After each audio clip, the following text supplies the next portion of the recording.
ورنہ یہ ہم الیکشن جو ہے انتہائی برے طریقے سے ہار جائیں گے، حالات ہمارے قابو میں نہیں ہیں۔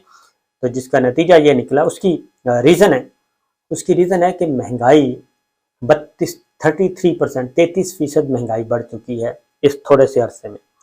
پیٹرول 100 روپے سے زیادہ فی لیٹر بڑھ چکا ہے، ڈیزل 150 روپے فی لیٹر بڑھ چکا ہے، دالوں کے، چینی کے، کھانے پینے کی چیزیں کئی گنا بڑھ چکی ہیں، آپ کا آئل اور گھی وہ کئی گنا بڑھ چکا ہے، ڈبل سے بھی زیادہ ہو گیا ہے، 550 اور 600 روپے فی لیٹر اور فی کلو یہ نوبت آ گئی ہے۔ لوگ بہت آوازار ہیں۔ پھر گیس کی قیمتیں 335% بڑھائی جا رہی ہیں۔ تو کہنے کا مطلب ہے کہ ایک نک و نک لوگ ہوئے ہوئے ہیں، ایون ان کا ٹریول رک گیا ہے۔ یہ عید پہ میں نے کافی لوگوں کو دیکھا، اچھے خاصے جن کے پاس گاڑیاں ہیں لیکن وہ تنخواہ دار ہیں اور کوئی اضافی آمدنی ان کے پاس نہیں ہے، تو وہ لوگ اسلام آباد میں موجود ہیں، اسلام آباد سے باہر نہیں جا رہے۔ وجہ ہے کہ ہم جائیں گے جی تو پیٹرول کا خرچہ، اور پیٹرول کا خرچہ اب اگر آپ اسلام آباد سے ملتان جائیں، اسلام آباد سے لاہور جائیں، اسلام آباد سے اس ایریا میں یعنی کہ 4-5 گھنٹے کی ڈرائیو پہ جائیں تو وہ کہتے ہیں جی کم از کم بھی 30,000 کا پیٹرول جو ہے وہ لگ رہا ہے۔ یہ نوبت ہے، 25 سے 30,000 روپے کا فیول لگ رہا ہے آنا جانا۔ تو وہ کہتے ہیں 25-30,000 روپے کا ہم فیول دیں یا قربانی کریں، اور پھر یہ سارا اضافی سارے کا سارا بجٹ۔ تو بہت سارے لوگ اسلام آباد پنڈی سے باہر نہیں جا رہے اپنے آبائی شہروں میں عید منانے کے لیے۔ تو یہ تو ہے سچویشن۔ پھر جتنے بھی وہ جو روڈ شوز کیے گئے اس میں بھی جو رزلٹ آ رہا ہے وہ مسلم لیگ نواز کے خلاف ہے۔ تو نیچرلی ہے، اس میں کوئی ایسی بات نہیں ہے، نیچرل مہنگائی ظاہر ہے، لوگ تنگ ہیں تو یہی ہوگا۔ اب جناب اضافی کمک مانگی گئی ہے، یاز صادق صاحب وفاقی وزیر ہیں، انہوں نے استعفیٰ دے دیا ہے۔ خواجہ سلمان رفیق صاحب ہیں، انہوں نے استعفیٰ دے دیا ہے۔ وزراء استعفے دے کے اب میدان میں اتریں گے اور یہ الیکشن جیتنے کی کوشش کریں گے۔ ان سے کوئی فرق نہیں پڑنا جی جب تک شہباز شریف صاحب نہ جائیں، اور اس کے لیے ان کو استعفیٰ دینا پڑے گا۔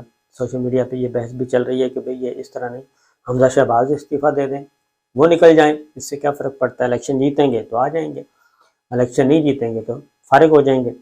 تو یہ ہے اس وقت گراؤنڈ پہ ایک خبر، تو میں نے کہا آپ سے یہ شیئر کر لوں۔ دوسری جانب عمران خان صاحب بدستور اپنا وہ کیا کہنا چاہیے بھرپور انہوں نے گیئر پہ پاؤں رکھا ہوا ہے اور گاڑی سپیڈ دوڑائی جا رہی ہے۔ اگلی خبر ہے یہ ایک اور احسن اقبال صاحب کی۔ احسن اقبال صاحب کے ساتھ بھیرا پہ ایک واقعہ پیش آیا، اور ایک وہ برگر کی شاپ پہ گئے اور کافی انٹرنیشنل چین، وہاں پہ برگر لے رہے تھے، وہاں پہ خواتین و حضرات موجود تھے، انہوں نے ان پہ نعرے بازی شروع کر دی۔ نعرے بازی شروع کی تو اس کے بعد پھر اگلا کام شروع ہو گیا، اور اس میں کافی وہ سوشل میڈیا پہ وائرل ہو گئی۔ پہلے تو میں یہی کہوں گا کہ یہ کام کسی کو بھی نہیں کرنا چاہیے، کیونکہ سوشل لائف ہے، نکلے ہوئے ہیں، اور اگر اس طریقے سے ہوگا تو پہلے تو میں ساروں سے کہوں گا۔ لیکن مسئلہ یہ ہے کہ اس کو کوئی بھی یہ جب خود کر رہے ہوتے ہیں اس وقت یہ بہت اچھا سمجھتے ہیں، جب ان کے ساتھ ہوتی ہے تو وہ کہتے ہیں کہ جناب صحیح نہیں ہے۔ تو اس وقت میڈیا بھی ڈیوائیڈ ہے، میڈیا بھی اپنے اپنے لوگوں کو بچانے کے لیے موجود ہوتا ہے، تو یہ چیز نہیں ہونی چاہیے ان کے ساتھ چور اور یہ۔ لیکن یہ سارا کچھ ہوا کیوں ہے؟ میں یہ کہوں گا کہ عمران خان صاحب نے بھی ایک کام بہرحال بہت اچھا کیا ہے، وہ یہ ذوالفقار علی بھٹو صاحب کے بعد ذوالفقار علی بھٹو مرحوم نے بھی ایک کام کیا تھا، انہوں نے لوگوں کو ایک تو شعور دیا تھا، اور اس زمانے میں شعور دیا تھا 60s میں، ٹھیک ہے جی، 1960s میں انہوں نے عوام کو شعور دیا، بولنا سکھایا، اس کے حقوق سے ان کو آگاہ کیا، اپنے جو سیاسی بنیادی حقوق ہیں ان کے بارے میں، وہ خواہ کاشتکار تھا، خواہ وہ مزدور تھا، روٹی کپڑا مکان کا نعرہ لگایا، بڑا پرکشش نعرہ تھا۔ تو وہ جو شعور آیا، اب تو خیر ڈبو دیا ہے پاکستان پیپلز پارٹی نے، اور اب تو سارے کیا کہنا چاہیے گالیاں دینے والے، سب کچھ محترمہ بے نظیر بھٹو کو برا بھلا کہنے والے، ذوالفقار علی بھٹو کی پھانسی کو کے ساتھ حصہ بٹانے والے، ان سب کے ساتھ انہوں نے اتحاد کیا ہوا ہے، اور انہی کے ساتھ بیٹھے ہیں محض چند ماہ کے اقتدار کی خاطر۔ تو وہ سارے اصول تو ہو گئے ختم، کیونکہ زرداری صاحب کی پالیسی چلتی ہے اور زرداری صاحب کہتے ہیں 9 نقد نہ 13 ادھار، یہ چلے گا، اس لیے چھوڑیں اصولوں کو، آگے بڑھیں۔ تو یہی کام عمران خان صاحب نے کیا ہے۔ عمران خان صاحب نے بھی پچھلے 22 سالوں میں اور خاص طور پہ پچھلے 5 سالوں میں تو انہوں نے بہت ہی زیادہ اس کو اویئرنیس دے دی ہے اور لوگوں کو ایک طاقت، ان کو بتایا لوگوں کو کہ ان کا حق کیا ہے، ان کے حقوق کیا ہیں، اور یہ سب کچھ وہ کتنے طاقتور ہیں، اور یہ اقتدار اگر کوئی حاصل کرتا ہے تو ان کی وجہ سے حاصل کرتا ہے۔ یہ ساری چیزیں جو ہیں وہ شعور اتنا آ گیا ہے اور جھجک ختم ہو گئی ہے، کھل کھلا کے سو لوگ اب تنقید کرتے ہیں، اور یہی وجہ ہے کہ آپ نے دیکھا کہ ایاز ضمیر جو ہیں وہ عمران خان صاحب کے سامنے ان کو بٹھا کے ان پہ انہوں نے وہ تنقید کی، وہ طنز و مزاح کے ساتھ انہوں نے بھرپور طریقے سے ان کی پالیسیوں پہ تنقید کی، ان کے فیصلوں پہ تنقید کی۔ ایاز ضمیر نے عمران خان صاحب سامنے بیٹھے تھے، تو وہی یہ فنکشن تھا جس کے بعد ان کو ایاز ضمیر صاحب کو مار پڑی، اور اس کے بعد عمران ریاض صاحب کو گرفتار ہونا پڑا، ہتھکڑیاں پہنائی گئیں۔ یہ وہی ایونٹ تھا، تو یہ یہاں تک وہ کر رہے ہیں۔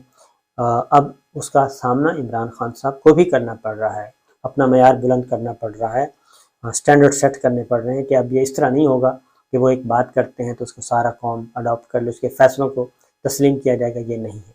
ساتھ ہی ساتھ عمران خان صاحب نے ایک پیغام بھی دیا ہے نیوٹرلز کو، اور نیوٹرل کو کہا ہے کہ جی میری کوئی ذاتی لڑائی نیوٹرل کے ساتھ کسی قسم کی نہیں ہے، نہ ہی ہم افواج پاکستان کو کمزور کرنے کا ارادہ رکھتے ہیں، نہ ہی ان سے کچھ جھگڑنے کا ارادہ ہے۔ ہمارا بڑا صاف اور شفاف مطالبہ ہے، اور وہ ہے کہ free and fair election as soon as possible, جتنی جلدی ممکن ہو الیکشن اناؤنس کریں۔ یہ جو امپورٹڈ ہیں ان کو تسلیم نہیں کیا جا سکتا کسی بھی صورت میں، تو یہ ان کا بڑا ہی کلیئر سٹانس ہے جی، اور اس میں کوئی وہ پیچھے ہٹنے کے لیے تیار نہیں ہے۔ اور یہ فیکٹ بھی ہے کہ پاکستان کو جب سے یہ لوگ آئے ہیں پاکستان کو برباد کر کے رکھ دیا ہے۔ عام آدمی، middle class, upper middle class, وہ ساری کی ساری کلاسیں تبدیل ہو گئی ہیں، اور اب ہینڈ ٹو ماؤتھ ہیں لوگ۔ جو میں نے آپ کو سچویشن بتائی ہے ابھی بہت کم کر کے بتائی ہے، دالوں تک کی قیمتیں، اور پھر اگلا جو یہ ضمنی الیکشن میں ہو رہا ہے، یوٹیلیٹی سٹورز خالی کیے گئے ان کے ویئر ہاؤس، اور وہاں سے ٹرک بھر کے وہ جہاں پہ الیکشن ہو رہا ہے ان حلقوں میں وہ ٹرک کھڑے کیے گئے کہ آئیں جی اور لے جائیں۔ یعنی جو چیز پاکستان کے عوام اور اس حلقے کے، اس شہر کے لوگوں کے لیے تھی یوٹیلیٹی سٹورز پہ سبسڈائز ریٹس پہ، تو وہ سارے کا سارا انہوں نے سیاسی مفاد کے لیے استعمال کیا۔ یوٹیلیٹی سٹورز کے ویئر ہاؤس خالی کر دیے ایک سیاسی فائدے کے لیے، ایک ووٹ کے لیے۔ تو جب اتنی بے ضابطگیاں ہوں گی، اتنی ہوگی، تو اس پہ سارے خاموش ہیں، اور الیکشن کمیشن آف پاکستان کی آنکھیں بند ہیں، کسی بھی صورت میں ادھر بول نہیں رہے، تو پھر رد عمل بھی آئے گا۔ تو یہ تھی اب تک کی خبریں، اجازت دیجیے، اللہ حافظ۔